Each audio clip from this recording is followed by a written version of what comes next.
একটা গ্রামে একসময় একটা ভয়ানক দানব ছিল। গ্রামবাসীরা দানবটাকে নিয়ে চিন্তিত ছিল। গভীর রাতে কেউ যদি গ্রামের বাইরে যায় তাহলে আর তাকে কখনো দেখা যায় না। লোকেরা বিশ্বাস করত অন্ধকারের মধ্য থেকে বিশাল একটা দানব এসে তাদের ধরে নিয়ে যেত। দানবটি ছিল অনেক বড়, এত বড় ছিল যে তার ছায়া চাঁদকে ঢেকে ফেলতো। দানবটির ছিল লম্বা নখ, জ্বলন্ত লাল চোখ আর কাঁপন ধরানো গর্জন। গ্রামের শিশুদের দুঃস্বপ্নের কারণ হয়ে উঠেছিল। তখন গ্রামের প্রধান বললেন, আমরা যদি দানবটাকে না থামাতে পারি তাহলে গ্রামকে বাঁচানো যাবে না। তখন এক সাহসী যুবক এগিয়ে এসে বলল, আমি দানবটাকে খুঁজে বের করব এবং গ্রামকে মুক্ত করব। সাহসী যুবকটি হাতে একটি লাঠি নিয়ে গভীর রাতে গ্রামের বাইরে গেল।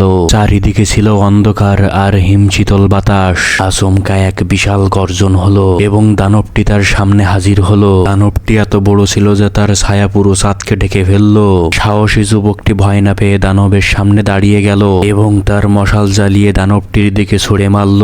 আলোর ভয়ে দানবটি হঠাৎ চিৎকার করে উঠল এবং দানবটি সেখান থেকে পালিয়ে গেল। যুবকটি বুঝতে পারল আলোই দানবের সব থেকে বড় শত্রু। তখন যুবকটি গ্রামে ফিরে গিয়ে সবাইকে জানিয়ে দেয়, দানবকে হারাতে হলে আমাদের গ্রামকে আলোকিত করতে হবে। তখন গ্রামের সবাই মিলে মশাল, প্রদীপ আর আলো নিয়ে রাত জাগলো। বন্ধুরা, তারপর কি হয় দেখতে ভিডিওতে লাইক করে চ্যানেলটি সাবস্ক্রাইব করে কমেন্টে বলে যাও তোমাদের দানবের ভয় করে কিনা। ভয়ানক দানবটি গ্রামের ভিতর ঢুকতে চাইলে আলোর তেজের কারণে আর ঢুকতে পারে না। সেই রাতের পর থেকে দানবটি গ্রামে আর কখনো ফিরে আসেনি। তারপর থেকে গ্রামটি বেঁচে যায়।